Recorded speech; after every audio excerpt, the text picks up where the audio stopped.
SI পৰীক্ষাৰ কেলেংকাৰীক লৈ উত্তাল টিংখাং। এএমচিৰ কোভিড বিচনাৰ পৰা বিধায়ক বিমল বৰাৰ প্ৰতিক্ৰিয়া। কি কয় বিধায়কগৰাকীয়ে? অসমৰ নিবনুৱা যুৱক যুৱতীসকলৰ মুখত হাঁহি বিৰিঙাই অসমৰ মাননীয় মুখ্যমন্ত্ৰী সৰ্বানন্দ সোণোৱাল ডাঙৰীয়াৰ নেতৃত্বাধীন চৰকাৰখনে অসম চৰকাৰৰ বিভিন্ন বিভাগত খালী হৈ থকা পদসমূহ পূৰণ কৰি যুৱক যুৱতীসকলক সংস্থাপন দিবৰ বাবে সময়ে সময়ে বিভিন্ন পদৰ নিযুক্তিৰ বিজ্ঞাপন প্ৰকাশ কৰি আহিছে। তাৰ অংশ হিচাপে আৰক্ষী বিভাগৰ অধীনতো উপ পৰিদৰ্শককে ধৰি কেইবা হাজাৰো কনিষ্টবলৰ পদ পূৰণৰ বাবে বিজ্ঞাপন প্ৰকাশ কৰিছিল।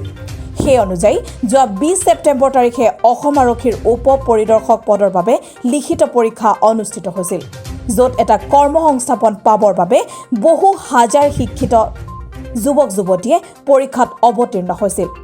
নিকা আৰু স্বচ্ছতাৰে যাতে নিযুক্তি পাব পাৰে, সেই ক্ষেত্ৰত চৰকাৰে দৃঢ়তাৰে সুচাৰুৰূপে যাতে পৰীক্ষা অনুষ্ঠিত হয় তাৰ ওপৰত তীক্ষ্ণ দৃষ্টি ৰাখিছিল।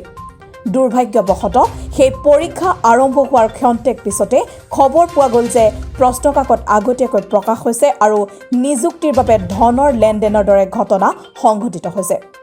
কোনো কাৰণতে নিযুক্তিৰ ক্ষেত্ৰত স্বচ্ছতা বহিৰ্ভূত কাম সংঘটিত নহয় আৰু সহস্ৰাধিক চাকৰি প্ৰত্যাশীৰ স্বপ্ন যাতে ভংগ নহয় তাৰ প্ৰতি লক্ষ্য ৰাখি মাননীয় মুখ্যমন্ত্ৰী মহোদয়ে তৎকালীনভাৱে পৰীক্ষা বাতিল কৰিবলৈ নিৰ্দেশ দিয়ে। লগতে কম সময়ৰ ভিতৰতে সম্পূৰ্ণ স্বচ্ছ আৰু নিকা পদ্ধতিৰে পুনৰ পৰীক্ষা অনুষ্ঠিত কৰিবলৈ নিৰ্দেশ দিয়ে। অন্যহাতে এই ঘটনাৰ লগত জড়িতসকলৰ ওপৰত তদন্ত কৰিবলৈ CIDৰ হাতত দায়িত্ব অৰ্পণ কৰে। বৰ্তমান পূৰ্ণগতিত তদন্ত প্ৰক্ৰিয়া চলি আছে। দুই এক সংবাদ মাধ্যম আৰু ছ'চিয়েল মিডিয়াত কিছু সংখ্যকে এই ঘটনাৰ সৈতে মোৰ নাম জড়িত কৰি বাতৰি পৰিৱেশন কৰা মোৰ পৰিলক্ষিত হৈছে। বৰ্তমান মই COVID-19ত আক্ৰান্ত হৈ ডিব্ৰুগড়স্থিত অসম চিকিৎসা মহাবিদ্যালয়ত চিকিৎসাধীন হৈ আছোঁ। কিন্তু বিষয়টো জৰুৰী আৰু স্পৰ্শকাতৰ বুলি অনুধাৱন কৰি অসমৰ পৰম শ্ৰদ্ধাৰ ৰাইজ, ছাত্ৰ ছাত্ৰী আৰু অভিভাৱক অভিভাৱিকাসকলক কিছু কথা জনোৱাৰ যথাৰ্থতা আছে বুলি অনুভৱ কৰিছোঁ।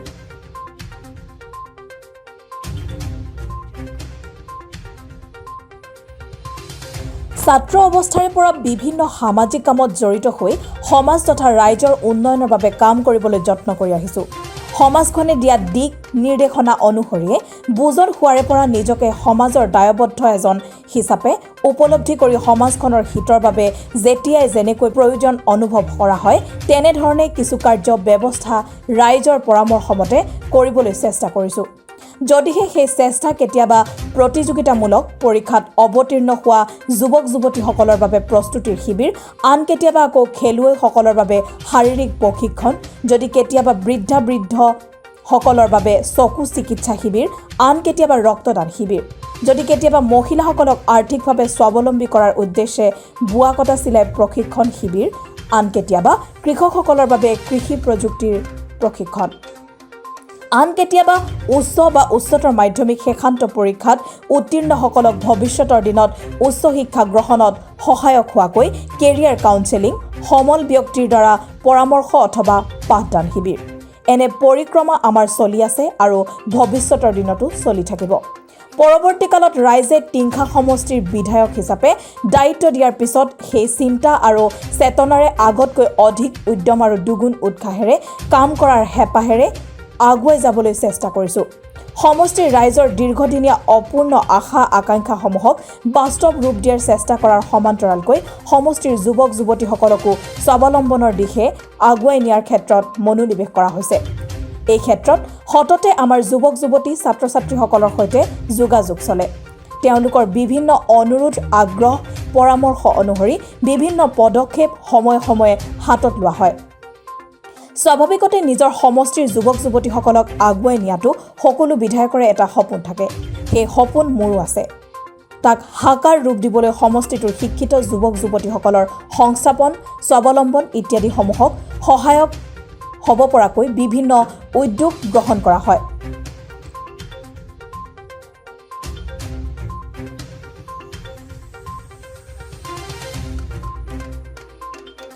বিগত সময়ছোৱাত সমষ্টি তথা সমগ্ৰ জিলাখনৰ পৰা যাতে অধিক সংখ্যক যুৱক যুৱতীয়ে চৰকাৰী বিভিন্ন বিভাগত কৰ্মসংস্থাপন পাব পাৰে তাৰ বাবে বিভিন্ন শিবিৰ অনুষ্ঠিত কৰা হৈছে।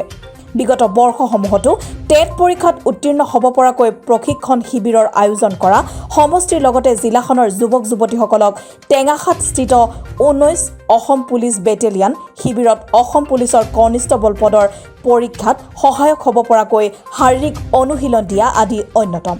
ঠিক একেদৰে বহুকেইজন ছাত্ৰ ছাত্ৰীৰ অনুৰোধ মৰ্মে যোৱা 16 ছেপ্টেম্বৰত টিংখাং ছোৱালী উচ্চ মাধ্যমিক বিদ্যালয়তো বিভিন্ন প্ৰতিযোগিতামূলক পৰীক্ষাত অৱতীৰ্ণ হ'ব পৰাকৈ এক পৰিচয় শিবিৰ অনুষ্ঠিত কৰিবৰ বাবে উদ্যোগ গ্ৰহণ কৰা হৈছিল।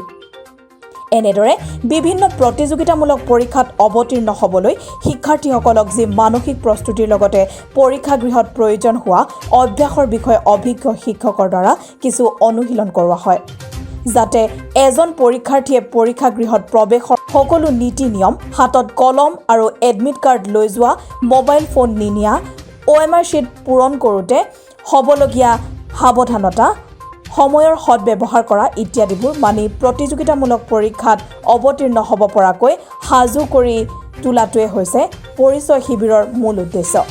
এয়া কেতিয়াও অন্যায় হ'ব নোৱাৰে। উক্ত পৰিচয় শিবিৰত টিংখাং সমষ্টিৰ লগতে জিলাখনৰ বিভিন্ন ঠাইৰ বহু সংখ্যক শিক্ষাৰ্থীয়ে অংশ লৈছিল। কিন্তু কাকতালীয়ভাৱে SI পৰীক্ষাৰ প্ৰশ্নকাকত ফাদিল বা ধন লেনদেন কৰাৰ বাতৰিত আমাৰ এই শিবিৰক সাঙুৰি অযথা বিতৰ্কৰ অৱতাৰণা কৰা হৈছে। এইবোৰ অবান্তৰ কথাৰে মোৰ সামাজিক ভিত্তিত আঘাত সানিবলৈ অপপ্ৰচাৰ কৰা হৈছে মাথো। তদন্ত প্ৰক্ৰিয়া চলি আছে। দুৰ্নীতিৰ বিৰুদ্ধে শূন্য সহনশীলতা প্ৰদৰ্শন কৰি সৰ্বানন্দ সোণোৱাল ডাঙৰীয়াই দোষীসকলক কঠোৰ শাস্তি দিয়াৰ কথা প্ৰকাশ কৰিছে। গতিকে বিনম্ৰতাৰে অৱগত কৰিব বিচাৰিছোঁ যে এই ক্ষেত্ৰত বাতৰি পৰিৱেশন কৰি আমাৰ পৰিচয় শিবিৰটোক লৈ সমাজত যি বিভ্ৰান্তিৰ পৰিৱেশ সৃষ্টি কৰাৰ চেষ্টা চলোৱা হৈছে, ই সম্পূৰ্ণৰূপে ভিত্তিহীন আৰু এজন দায়িত্বশীল জনপ্ৰতিনিধিৰ অনুভৱৰে সম্পূৰ্ণ দায়িত্ব সহকাৰে এনে অপপ্ৰচাৰত ভুল নাযাবলৈ সদৌতি ৰাইজকে অনুৰোধ জনালোঁ। এই আহ্বান বিধায়ক বিমল বৰাৰ। বিধায়ক হোৱাৰ পৰা বুলিয়েই নহয়, বিগত দিনবিলাকতো মই মোৰ সমাজখনৰ সৰ্বাংগীন বিকাশ আৰু উন্নয়নৰ কাৰণে বিভিন্ন কাম কাজ সমাজখনৰ লগত থাকি, ৰাইজৰ লগত থাকি কৰিবৰ কাৰণে যত্ন কৰি আহিছোঁ। আৰু সেইধৰণে সেই কামসমূহৰ ভিতৰত যদি কেতিয়াবা প্ৰয়োজন অনুভৱ কৰা যায়, ছাত্ৰ ছাত্ৰীসকলৰ প্ৰতিভা বিকাশ হ'ব লাগে, তাৰ কাৰণে উদ্যোগ গ্ৰহণ কৰিছোঁ। যদি কেতিয়াবা প্ৰয়োজন অনুভৱ হয় কৃষক ৰাইজৰ উন্নয়নৰ কাৰণে কিবা কৰিব লাগে, তাৰ কাৰণে কৰা হৈছে। মহিলাসকলক আৰ্থিক স্বাৱলম্বিতাৰ কাৰণে যদি কেতিয়াবা অনুভৱ হয় কৰিব লাগে, তাৰ কাৰণে কৰা হৈছে। বৃদ্ধ বৃদ্ধাসকলেই হওক বা অন্যান্য ক্ষেত্ৰত জীৱনদান, ৰক্তদানৰ দৰে বিভিন্ন কাম কৰ্মসূচী, এইবিলাক আমি ভাল পাওঁ কৰি আছোঁ। আৰু বিধায়ক হোৱাৰ পিছত সেই দায়বদ্ধতা দুগুণে বাঢ়িছে। সততে ছাত্ৰ ছাত্ৰীসকল, যুৱক যুৱতীসকলে তেওঁলোকৰ মনৰ কথাবিলাক লৈ আমাৰ সৈতে আলোচনা বিলোচনা কৰে আৰু আমি সমষ্টিটোত সেইসকল লোকৰ সেই আশা আকাংক্ষা পূৰণ কৰিবৰ কাৰণে যত্ন কৰি আহিছোঁ। ছাত্ৰ ছাত্ৰীসকলে প্ৰতিযোগিতামূলক পৰীক্ষাত অৱতীৰ্ণ হ'ব পৰাকৈ তেওঁলোকক সাজু সষ্টম কৰি তুলিবৰ কাৰণে বিভিন্ন ঠাইত বিভিন্ন ধৰণে আমাৰ শিক্ষা ব্যৱস্থাটোত প্ৰশিক্ষণৰ ব্যৱস্থা আছে। আজি ISA হওক, SCSA হওক, ৰেলৱে ৰিক্ৰুটমেণ্ট বৰ্ডে হওক, মেডিকেল এণ্ট্ৰেঞ্চ, ইঞ্জিনিয়াৰিং এণ্ট্ৰেঞ্চ, এইবিলাকত ব্যৱস্থা আছে। গতিকে তেওঁলোকক যোগ্যৱান কৰি তুলিবৰ কাৰণে সেই উদ্যোগ লোৱা হয়। আৰু আমাৰ টিংখাং সমষ্টিৰ ভিতৰৰ অঞ্চল আৰু এনেকুৱা ধৰণৰ কাম কাজবিলাক কৰি থকাৰ কাৰণে জিলাখনৰ বহু ছাত্ৰ ছাত্ৰীও অংশগ্ৰহণ কৰে, যোগাযোগ কৰে সততে, বিভিন্ন আলোচনা বিলোচনা। আৰু সেইকাৰণে আমি তেওঁলোকৰ সেই অনুৰোধ, আগ্ৰহ, পৰামৰ্শৰ ভিত্তিতে বিগত দিনবিলাকত বিভিন্ন কাৰ্যসূচী কৰিছোঁ। আমাৰ টেটৰ যেতিয়া বিজ্ঞাপন প্ৰকাশ পালে, টেটৰ বিজ্ঞাপন প্ৰকাশ পাওঁতেও আমি বহু ছাত্ৰ ছাত্ৰীক এই প্ৰশিক্ষণ প্ৰদান কৰিছোঁ। তেওঁলোকে পৰীক্ষাত অৱতীৰ্ণ হৈছে, যোগ্যতাৰে মেধাভিত্তিত তেওঁলোকে নিযুক্তি পাইছে। তেওঁলোকে সেই মোক ধন্যবাদ জনাই গৈছে। অসম আৰক্ষীৰ কনিষ্টবলৰ শাৰীৰিক অনুশীলনৰ কাৰণে জিলাখনৰ বহু সংখ্যক ছাত্ৰ ছাত্ৰীক আমাৰ টেঙাখাটৰ যি বেটেলিয়ান কেম্প আছে তালৈ নি শাৰীৰিক অভ্যাস কৰোৱা হৈছে। কেনেধৰণে তেওঁলোকে প্ৰিপেৰেশ্যন হ'ব লাগে শেহতীয়াভাৱে যি SI সম্পৰ্কীয় পৰীক্ষা সম্পৰ্কত যি মোৰ নাম প্ৰকাশ হৈছে, এটা প্ৰস্তুতি শিবিৰ অনুষ্ঠিত কৰাৰ লগত জড়িত কৰি এই প্ৰশ্ন কাকত ফাদিল ধনৰ লেনদেনৰ এই বাতৰিসমূহৰ লগত পৰিলক্ষিত হৈছে, দৃষ্টিগোচৰ হৈছে। অসমৰ ৰাইজক জনাব বিচাৰিছোঁ যে এটা প্ৰস্তুতি শিবিৰ। প্ৰস্তুতি শিবিৰ মানে এগৰাকী পৰীক্ষাৰ্থী পৰীক্ষা গৃহত যিসমূহ নীতি নিয়ম পালন কৰি উপস্থিত থাকিব লাগে, সেই তেনেধৰণে সাজু কৰি মানসিকভাৱে তেওঁলোকক স্বাচ্ছন্দ্যপূৰ্ণভাৱে যাতে পৰীক্ষাত অৱতীৰ্ণ হ'ব পাৰে, তাৰ কাৰণে এটা প্ৰস্তুতি হয়। ছাত্ৰজনে হাতত কলমটোকে লৈ যাবলৈ কেতিয়াবা পাহৰে। পৰীক্ষা গৃহত গৈ এইখন প্ৰৱেশ পত্ৰ এডমিট কাৰ্ডখন লৈ যাবলৈকেও পাহৰে। আজিকালি আমি জানো সকলোৱে মোবাইল নিষিদ্ধ, কিন্তু অকলশৰীয়াকৈ উপস্থিত হোৱাৰ পিছত পৰীক্ষা গৃহত সোমাওঁতে মোবাইলটো ক'ত থ'ম সেইটো লৈ টেনশ্যন। OMR চিট মোৰ এনেকুৱা বহু ছাত্ৰ ছাত্ৰী পাইছোঁ, তেওঁলোকে কৈছে যে ছাৰ টেটত আমি OMR চিটখন ফিল আপ কৰোঁতেই যথেষ্ট সময় লাগিলে, যাৰ কাৰণে আমি টাইম মেনেজমেণ্ট কৰিব নোৱাৰিলোঁ, গতিকে এইবাৰ আমাৰ পৰীক্ষা বেয়া হৈছে। গতিকে কেনেকৈ OMR চিটখন ফিল আপ কৰা যায়, কেনেকৈ বাহিৰত ভাল পৰিৱেশৰ মাজত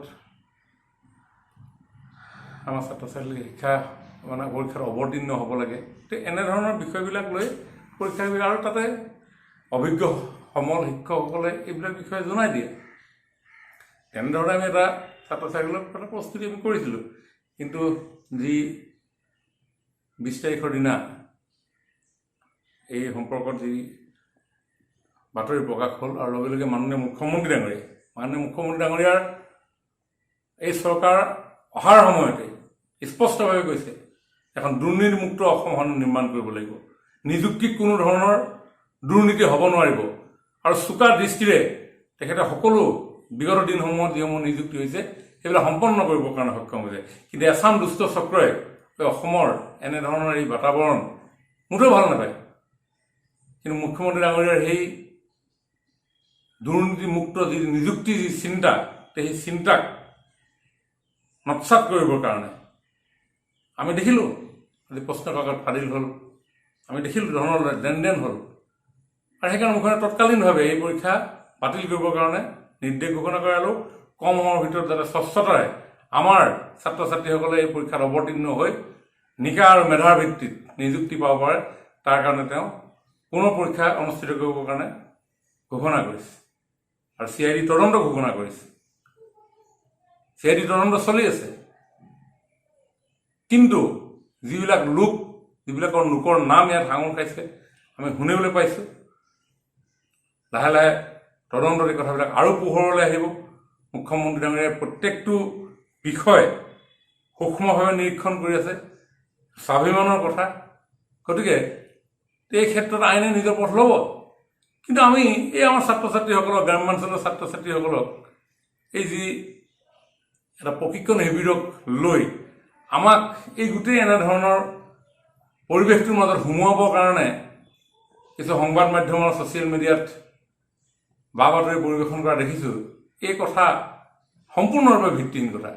কাৰণ তাতে কোনো তেনেধৰণৰ কথা নহয়। এগৰাকী ছাত্ৰ ছাত্ৰী কেনেকৈ পৰীক্ষা গৃহলৈ যাব, তেওঁ প্ৰস্তুতি মানসিকভাৱে কৰি তুলিবৰ কাৰণে কেনেধৰণৰ প্ৰিপেৰেশ্যন হ'ব লাগে, পৰীক্ষা গৃহত সোমাওঁতে তেওঁ যিসমূহ নীতি নিয়ম যাতে ভালকৈ পালন কৰিব পাৰে, কেতিয়াও পাহৰি নাযায়। তো এনেধৰণৰ বিষয়বিলাক লৈ প্ৰস্তুতি শিবিৰ, এইটোতো অন্যায় হ'বই নহয়। আৰু এই প্ৰস্তুতি শিবিৰ আজি মই এইটো কাৰণে পাতিছোঁ এনেকুৱাটো নহয়। আজি মই বিধায়ক হোৱাৰ আগৰে পৰা বিভিন্ন প্ৰস্তুতি শিবিৰ, বিভিন্ন ধৰণৰ প্ৰশিক্ষণ শিবিৰ বছৰ বছৰ ধৰি মোৰ টিংখাঙৰ সমাজৰ ৰাইজে জানে।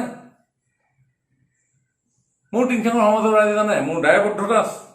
বিধায়ক হিচাপে মই সেই দায়বদ্ধতা আৰু দুগুণ উদ্যমেৰে কাম কৰিম আগন্তুক দিনতো। আৰু মোৰ সমষ্টিৰ ছাত্ৰ ছাত্ৰীসকলে, মোৰ জিলাখনৰ ছাত্ৰ ছাত্ৰীসকলে যদি দক্ষতাৰে তেওঁলোকক অকণমান যদি আমি আগুৱাই দেখুৱাই দিওঁ, সেই পথেৰে আগুৱাই গ'লে যদি তেওঁলোকে এটা কৰ্মসংস্থাপন পাব পাৰে, মোৰ মনত মই শান্তি পাম। আৰু যিকোনো বিধায়কৰ সপোন থাকে, আৰু সেই সপোন মোৰো আছে, মোৰ ছাত্ৰ ছাত্ৰীসকলক লৈ তেওঁলোকৰ কৰ্মসংস্থাপন পাওক। আৰু তাৰ কাৰণে এনেধৰণৰ কাম বিগত দিনতো কৰিছোঁ, আৰু আগন্তুক দিনত আৰু সক্ৰিয় আৰু দৃঢ়তাৰে কৰি যাম। Bureau' report, Assam today.